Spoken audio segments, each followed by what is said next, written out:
Hey friends, welcome to Cashing In on Content Marketing. I'm Amanda Milligan, the marketing director at Fractal. And every week on the show, I interview marketing experts about ways to know the value of your work and get buy-in for your strategies. This week, we're talking about scaling up your content marketing efforts. So if things are going well and you want to see more benefit, this episode is for you. I'm really excited to have Brian Dean on the show today, who you most likely know is the founder of Backlinko and the co-founder of Exploding Topics. Welcome to the show, Brian. Thanks for having me, Amanda. I'm so excited to chat with you, especially on this topic, because I think it's something a lot of people face. And I want to start by just kind of talking about when it makes sense to start scaling up. And I know that might sound like an obvious question. When things are going well, you want to continue doing those things. But I think sometimes it's a question of scaling up versus maybe trying something else. So what is your take on that? How do you know, okay, now it's time to kind of double down and start producing more? It's when you're at the waves just starting. So like you had mentioned, you want to double down on what works, and that's the obvious approach, and that's what you should do first. But it's also when you start to have some momentum with that content format, content type, whatever you're doing is working. You want to try to just scale it up and pump out as much as you can while the going is good. Because a lot of times the content types burn out after a while, or they're not as effective, or you have someone on your team that's just crushing one element of it and then that person leaves. So there is a certain strike while the iron is hot factor. So for me, it's when I find a content type, whether it's an industry study, an ultimate guide, a certain type of list post, whatever that is, I really drill down into that one content type and think, how can I scale that up? Because every content is going to be a little bit different in terms of how you actually scale up and whether it's even possible to scale up. Yeah, that's interesting that you're talking about it from like a content type perspective, like things that are trending and trying to make the most out of that. So for everyone listening, Brian has a wonderful blog post on this on his site. So I'm going to link to that in the show notes. And in that post, you mentioned the importance of having an editorial calendar. What do you think needs to be included in that content calendar? I see this question all the time. I think it needs to include everything. This is a lesson I had to learn the hard way, because when I first started to scale up content at Backlinko, we're using email and a spreadsheet that was pretty, put together with bubble gum and duct tape. And there were so many things that fell through the cracks, so many missing pieces, so many emails to someone. Hey, when is this visual coming in? Or, when is this going to be edited? What's the status of this post coming up? Ideally, you want to get to the point where your content calendar is what I call a ledger. Just like in the blockchain with Bitcoin, you want a single source of truth that everyone can refer to and be like, this is the status of everything that's going on. So basically what you want to do for every piece of content, break it down into as many units as you can. So for example, for a piece of content like a blog post, it would be the topic. Okay, that's number one. You need a target keyword. You need what the URL is going to be. You need, if you have a blog post banner, you need to have that designed. If you have visual assets like charts and images and screenshots, you need those all itemized on the list. Then if you have a writing process, of course, you need to also have that in there too. And then editing and publishing, and maybe you have other things around it, like sending out an email to announce the blog post, or tweeting about it, or sharing it on Facebook, or running a paid promotion using Facebook ads. Basically, you want one-stop shopping for your content needs. That's actually, in some ways, the key to scaling, because the thing that stops people from scaling, and what I struggled with initially, were bottlenecks. And bottlenecks usually happen because either someone's not delivering fast enough, or a lot of times it's just that person doesn't even know that people are waiting on them. So by having a single source of truth that everyone can refer to, everyone can see this is a status, the better off you're going to be when it comes to scaling. And for that to work, your content calendar needs to include everything required in order for that post to go live. And no detail is really too small. And do you literally set this up in like a spreadsheet, or how does it actually look on the screen?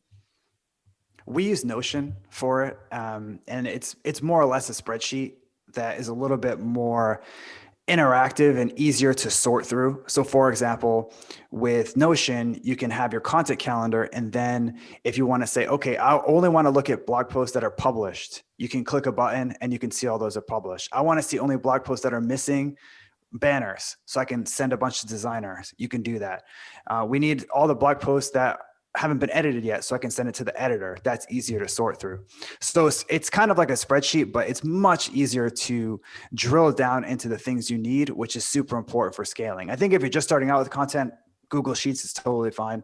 But if you're serious about scaling up, you're going to need something like Notion or another content calendar specific tool to make sure everyone's on the same page and you can easily figure out why isn't this going out, or what's causing the delay, or we have the designers all of a sudden available, let's send them 10 banners while they're free. Yeah, I'll have to check that out. I haven't heard of Notion. So something you mentioned in the blog post is that you were scheduling your content calendar out 6 or 8 months in advance, which is really impressive. But I want to talk a bit about the planning there. But the first question I had regarding that was, how do you blend this kind of planning with trending topics, literally and in general, so the tool, but also just like trends? How do you, like, how often do you kind of check in on those trends to see when they should complement your already established calendar? That's a really good question. So the calendar itself is definitely more of an evergreen content approach. So that 6 to 8 months is obviously should be evergreen, because like you mentioned, if you schedule something trending in 6 months and you publish it, well, by then it could be bigger, but more likely than not, it's going to be less popular than it is now. So I look at trending stuff as a bonus on top of your core editorial calendar. And you know this, Amanda, as someone's in the content world, your editorial calendar should be mostly evergreen stuff.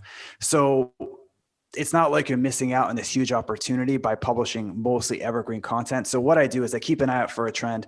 And if something comes up like Clubhouse or another trending topic, I will try to squeeze that into the editorial calendar, or do something we call ghost posts at Backlinko, which is basically you just publish something outside of the editorial calendar. It doesn't even end up on the main blog feed. You just publish it sort of as a page, get it indexed, and just get it out there while you can. And if the trend continues, you can squeeze it into a traditional spot. That way you have something out there getting indexed, getting traffic, getting links. Then you can always promote it later, rather than saying, look, there's no time for this right now, or it's not going to work for another 3 months, just getting it out into the world. So that's usually how we approach trending topics. We try to get them out as fast as possible and sort of ignore the editorial calendar for that. Yeah, that's really interesting. Do you sometimes use the trends kind of in your like offsite SEO efforts, that if it doesn't land on your blog because it doesn't make sense to, like maybe when you're doing podcasts like this, does that kind of stuff come up more? Yeah, sometimes it definitely does. For the most part, these trending topics are a little bit easier to rank for. So there's a lower chance of them falling flat when you publish them. So I usually will go after a low competitive keyword around a trending topic. So it de-risks it quite a bit, because I know it's not going to get the same push from the newsletter blast, the Twitter, versus blogs, other people. It's not going to get that whole promotional push. So usually I aim my sites a little lower for those and know that trending plus, niche topic or long tail keyword, it's almost certain to rank, at least get some traction. And then if it does well, and I feel like this is a trend that continues, I can just put it back into the editorial content and add a little bit of fuel to the fire. That way it's not like a huge risk that the content's going to totally fail. Yeah, that makes total sense. And you mentioned keyword research, which is something I wanted to come back to, because I feel like everyone has like a slightly different philosophy on how they approach it. So what is your approach, and what are some tips you have on making it as successful as possible? That's a tough one. Everyone does have their own approach, which is funny because you think it would be like an agreed upon system, but everyone has their own twist. It'd be one of those things. Everyone can agree this is the way to do keyword research, but we haven't even got close to that point. For me personally, I just look at a combination of a couple metrics and use that to inform whether a keyword's a good fit for me. The first is obviously it has to have some search volume, but for me over the years, that's become less and less important. And I really put more onto the second factor, which is commercial intent for me. I use a combination of cost per click. So how much are Google Ads advertisers paying for that keyword? And also just how likely is that person going to become a customer customer of mine. So to give you an example, I was considering targeting a keyword recently, which was Aweber versus ConvertKit. I've used both. I think they're both great tools in their own ways. I have a lot of insight to add. So it seems like a good fit, gets quite a bit of search volume, and it has a high cost per click. But that person searching for that might be a good fit for me. And I might publish it down the road when I get through some better keywords. But that person is not really necessarily super interested in SEO, at least at the time. So I rather knock off a bunch of SEO keywords before I start going into that sort of thing. So that's something I also keep in mind. And then the keyword difficulty, of course, I take a look at too, which is an imperfect science, because speaking of things that are different, every tool gives different keyword difficulty scores, sometimes radically different. And I actually have a study that I published in the Backlinko blog where we analyzed all the tools for the keyword difficulty scores and looked at how different they were. And we found that they're extremely different, although on the whole that, they're not super off, but there are certain keywords that are really, really different. So I just tend to look at the first page, look at some of the keyword difficulty scores the tools give, and know it's an imperfect science and use that to guide me. And then other than that, it's whether I think I could create something that's really worth ranking for that keyword. So there's a lot of keywords that are out there that I look at the front page, I'm like, man, this is going to be tough. Like these are really something. And I don't know if I could really add anything to the table versus Aweber versus ConvertKit. I know I can add something to the table because I've used both tools a lot and I can bring something new versus most people that have written those articles just regurgitate what's out there. Most people that write any content online, they just have their browser tab open to Google and then they just regurgitate what's on the front page into a unique wording. Mm-hmm. So I always think of, if I find myself, the only way to write the article would be to do something like that also demotes a keyword for me. I really want to write about stuff that I've personally done and have personal experience with, because I found that tends to do better when it comes to just content marketing and also for SEO, because people can just tell when they land on a page and they say, oh, this is someone talking about this time they used the feature and it helped them, versus a generic article that obviously the person has never even logged into the tool. Yeah, you're a great example of somebody finding a voice that was so successful for you because it does stand out from everything else that's out there. So not necessarily that this personal approach is going to work for everyone, but you really did stand out by making it personal, by saying, I did this, let me show you how I did this, that sort of thing in your newsletter and in your blog. So what you're saying makes a ton of sense to me. Yeah, I think it's important to point out that you made a great point. It doesn't work for every niche. Like for the Exploding Topics blog, it's totally different. Like we're not talking about things that I did or things that my co-founder did. It's all straight up pretty much research. We just write about different trends in different industries like property tech and MarTech and other areas. So in that case, we just look at it as a straight up, how can we do better than what's out there? The bar is a lot lower than in the marketing space, where the content bar tends to be a lot higher, but it doesn't make as much sense to go into, personal space. So the way we make it personal is by adding data from Exploding Topics. So charts and search trends and things that only we know, which kind of does the same thing, but it's not as powerful as saying, I did this, which is always will grab people's attention more than a generic, one should do this. Yeah, but it's so key, like you just said, that you look for the unique thing that you have to offer and really centering that in anything that you create. Yeah, I mean, it's because I think most people underestimate the content bar. I know this is about scaling, but to even begin to scale, you got to scale something that's already established to work. And a lot of people, the mistake, I think too many people scale content too early as opposed to too late in my experience. And it's not because they're bad. It's not because they're stupid. A lot of times they're just like, this is what we need to do. If you do the math, you realize you need a lot of content to get a lot of traffic. At the end of the day, that's kind of what it comes down to. And that's why scaling is so important. But just like a factory, you got to be able to produce one shoe that's really good before you can worry about producing 1,000 shoes a day. And the same thing with content. The hard part is that one shoe needs to be absolutely perfect and fantastic. Then you can worry about scaling up because the content bar is so high. If you're putting out Me Too content that's just 5 tips for this, 7 ways to do that, it's probably not going to succeed unless you already have tons of authority and tons of all this stuff. But to get that, you need to produce really great stuff to begin with. Yeah, let's talk about that, because we all, and I'm guilty of this, I say great content, quality content. It's like, okay, at the end of the day, what does that actually mean? Like, what are some of the metrics that you've used to decide? Obviously, traffic, but to you, is it just a matter of matching up your goals to the post to make sure that it succeeded, quote unquote? And I think this kind of touches on the fact that sometimes people don't have very specific goals for what they're creating. But how are you like, okay, I'm at the place where my content is doing well and I know that I can scale up successfully? Yeah, it's the goal is that's the keyword here, that you want every content should have a different goal. And when the good thing is when you're starting to scale, that means you have a lot of content under your belt and you can identify what content did what, right? You could say, okay, this content was the absolute top of the funnel, converts at, zero point 0 a billion percent, barely brings in any leads, any customers, but it might help over the long term, increase our brand. People share it on social media. It has some tangible benefits that way. So that's your for lack of a better term, really top of the funnel stuff.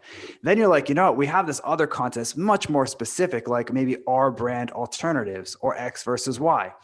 That brings in a lot of leads. So that's actually, it doesn't bring in a lot of traffic, but that brings in a lot of leads. And then we have content that just brings in backlinks. So we're producing industry studies or visual content or maybe interviews, exclusive interviews with people. That's bringing in links that helps all the other content lift. So if you're looking at it, you could say, okay, you don't want to try to apply all the goals to all content because it's kind of unfair to one piece of content to ask it to bring in a lot of traffic, convert that traffic to leads, and get linked to. It's very rare you can produce a trifecta piece that's going to do all three, right? So each content should have one specific goal. And as you scale, you want to think, what's more important right now? If you're already getting 500,000 visitors a month, you probably don't need as much top of the funnel stuff. You probably need more at that middle of the funnel stuff that's going to bring in more targeted visitors and leads and sales. And if you're saying, hey, our competitors have a lot more links than we do, our content's really good, maybe you need to focus more on the links side of things. Or maybe the opposite situation. You're getting a number of leads from a relatively small amount of traffic. That might be where you want to produce more top of the funnel stuff, bring more people in, maybe retarget them using ads down the line. So it really depends on what's going on. But I think those three goals are usually where content falls. And it's just a matter of figuring out which one you should scale most. Yeah, I'm glad you broke it down that way. And it makes total sense when you said at this point you have enough content to be able to make those decisions. It's tough when you're first starting out to know you can't really compare it to anything. So once you have a good set, you can get a sense of what's working and what's not. I wanted to ask a quick question regarding like the actual keyword research, because I know we already talked about how people are different across the board and how they approach it. And the other thing I see debates about is focusing on the keywords rather than topics. So, thinking more holistically and maybe having some keyword ideas, but really focusing on just meeting intent.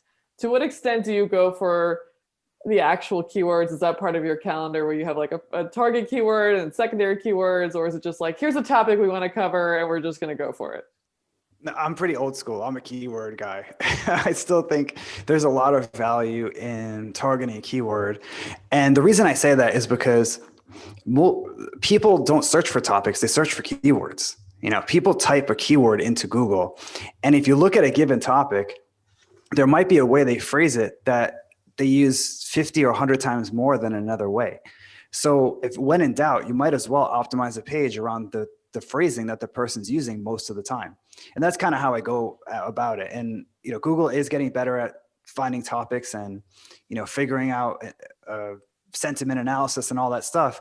But when you optimize for a keyword, they do that work for you, right? That's on them. Like you optimize around a keyword, they're going to figure out the topic and start ranking it for different stuff if it's a good fit for those other keywords. So for me, I don't think there's a right or wrong way to do it, but I'm more of a keyword person. And when do you decide? You have a lot of fantastic ultimate guides. You have so many of them on your page that just really stand out and perform well. How do you decide whether something's going to be an ultimate guide or you're going to break it up into separate posts? Yeah, it's usually that's a good question. It's usually how broad the guide topic is. So if it's very specific, then it makes more sense to do a tactical list post or a step-by-step guide. And if it's more of like a broad topic, then it makes more sense to do a guide. So a good example is email marketing. I have an email marketing guide on the blog. That is a huge mega topic, right? That's just so much to it. There's open rates and ESPs and sending and newsletters and e-commerce sales. And it's ridiculous how much could be covered under that. So, but under that, you have more specific stuff like how to increase your open rate. For me, how to increase your open rate doesn't really make sense for a guide because that's much better as a list post or something more tactical. So the content format is more designed around what the user needs at the time. So someone searching for email marketing, usually that person is kind of new to the whole thing. That's anyone that types a keyword like copywriting, email marketing, video marketing, SEO, keyword research. When they're typing those things into Google, they're kind of like, maybe they know what it is, but they're still kind of new to it, right? So what they need is a guide to show them the ropes. Here's what it is. Here's how it works. And here are some basic ways to get started. And a guide format is perfect for that. But someone searching for how to increase your open rate, that person just wants super tactical tips like use a number and all this other stuff. If they landed on a guide, they're going to be really unhappy with that format and it won't usually rank over the long term. So I usually look at it through the eye of the person searching for that term and think what format would help them the most. That makes sense. Intent being the really key thing here that applies to so many aspects of content, I think. Yes. So we talked about kind of creating new content and taking a look at what you've already done. When do you decide something's worth updating? How often are you going back, auditing what you already have, and updating those posts? We update everything at least once a year. So, or at least take a look at it to be updated at least once a year. Now, Backlinko is in the fortunate position where we only have like 360 pages or something indexed. A lot of those are, terms of service and whatnot. So let's say we have 320 posts. It's not that crazy to go through and at least take another look at them to see what needs to be updated. And depending on how out of date it is, the update could just be swapping out some references to tools that don't exist anymore to just overhauling the whole thing. But in general, I try to choose evergreen topics and those things just don't change that much. Like even though marketing, we're always talking, I'm sure you'd agree, things are always changing. Marketing is, this fast moving industry, but it's really not. Like a keyword research guide from 5 years ago, it wouldn't be that different than one today. We'd be talking about the same stuff. In fact, I was on a podcast 5 years ago talking about the same metrics that we looked at. It's not like anything completely changed. So some of those evergreen topics, of course they should get a look at and update, but it's not like with exploding topics, to give you an example, on our blog, it's the complete opposite. We're always talking about trends. Everything's about trends. And I'm dreading, because we just started the blog about a year ago, I'm dreading like having to update all of those because I'm like, oh my God, everything, it can't just change out some screenshots and change out some links and change some tools. Like some of the trends may not even be trending anymore. And there are probably new ones that are bigger than the trends we're covering. So I'll cross that bridge when I get to it, but I think it's important for most content to be at least looked at about once a year, depending on how evergreen it is. And that alone can make a huge difference in your traffic. Just updating a piece of content and giving it a new updated date, assuming that you gave it a legit update, it can be huge. Right. I know a lot of people just kind of slap a year on there and they're like, it's updated when nothing was actually changed in the post. So I think the example you gave of like tools that don't exist, right? There are things you should check that might not be timely, even in an evergreen piece. Or maybe like what I've seen is like maybe somebody tweeted something recently, like John Mueller's, I think, saying all kinds of stuff this year that people are just including in all of their posts to kind of make their case for things. You can add that kind of color and textualization. That's a really good example. Yeah. Or any, if you want to prove something's trending, you can talk about the industry size. It's grown from blah, blah, blah. If you're talking about Zoom in a post from 2 years ago, you really should update that because it's, they're like 100 times more users now than they did then. So there, like you said a minute, there's almost always an opportunity to add something new or to update something in a piece. Awesome. So my last specific question is, how do you decide whether to gate the content that you're creating, especially as you start to scale up? Like how much of it do you decide to make public and what does that decision making look like? Well, I'm in a kind of unique situation because I have entire courses that are gated. So for me, I gate a lot of stuff. And I would say how I do it is basically for every course I create on a topic. So we have a course about SEO, another one on PR, another one on growing a blog, another one on YouTube marketing. I basically create the course first and create a system around that people can use. And then everything in there is gated and pretty much everything else is fair game. And I might make some exceptions, like maybe there's some content that I'll make into a PDF that you can only get if you sign up via email. But for the most part, for me, I have so much gated already that I can't really gate that much more without just not being able to publish anything. Right. Yeah. No, I know you're in a unique situation, but it's a question that I always wonder when people decide, okay, this is going to be something that's gated versus this is something that's not. Yeah, I Um, think I think it's always you gotta the key to gated content. It should be very like tactical. They can use it that day. There's still, I'm sure some people do well with the whole 7-day email series or whatever, but in my experience, the best converting gated content is like a checklist that they can put into practice right now, or a recipe or a hack or something they can use right away. So if your content tends to be more long form, include a lot of stuff, you can usually just pull one thing out of there and repurpose it for a gated piece. that's a really good point because you would think if somebody's giving you their email that they want to see the payout ASAP, and that type of tactical content, I think, really does serve that well. So I asked a lot of specific questions. I have kind of a more nebulous one, which is, what do you think are some of the most overlooked aspects of creating quality content? So what do you think people kind of miss out on, aren't thinking about these missed opportunities to create something that's really significant? The number one is design. For me, that is the biggest untapped opportunity in content marketing. Because if you think about it, anyone can write a 4,000 word post. It used to be, oh my God, this is 4,000 words. It used to be something really special, something unique, but it's become sort of table stakes now. Anyone can do it. And a lot of people are doing it. So how can you stand out? Well, one huge differentiator is design. And the reason that design can be a differentiator is, first of all, it makes a huge difference in how people perceive the quality of your content and your brand in general. If you land on a old WordPress installation with 11-point text and it's hard to read and there's a image broken, even though the content might be the meaning of life, you're not going to stay on that page because the design is bad. On the other hand, if you land on a page that has beautiful illustrations, design, it's clear, the design is very sleek, everything's very readable, you're more likely to stick around and actually lend credibility to that content. And it's a great moat that you can put around yourself if you're into the game of wanting to make sure no one can really like overtake you in terms of your content, because most people aren't really willing to invest in high quality design for content. It's very expensive to do, and it's hard to find really good designers who create original illustrations and original icons and don't just use stuff that's already out there from stock places. But if you can find someone, for me, it's absolutely worth it because it's a powerful way to stand out. Yeah, I think that's great advice. You're absolutely right that it adds a little bit of additional resources and money, but it really does help you stand out.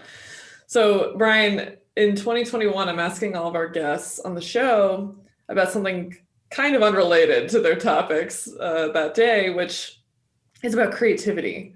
So, how are you able to kind of step outside of your day to day and think of some creative ideas for content when a lot of us, I know I have been like in a rut for a while just because of life. So, how are you able to kind of get into that creative mindset?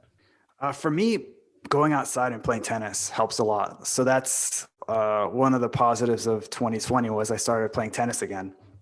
And for me, it just gets you out of your own head because it's just see the ball, hit the ball. It's obviously it's much more to the game than that, but that's basically what you're doing for, an hour or 2 hours, just seeing a ball, hitting a ball.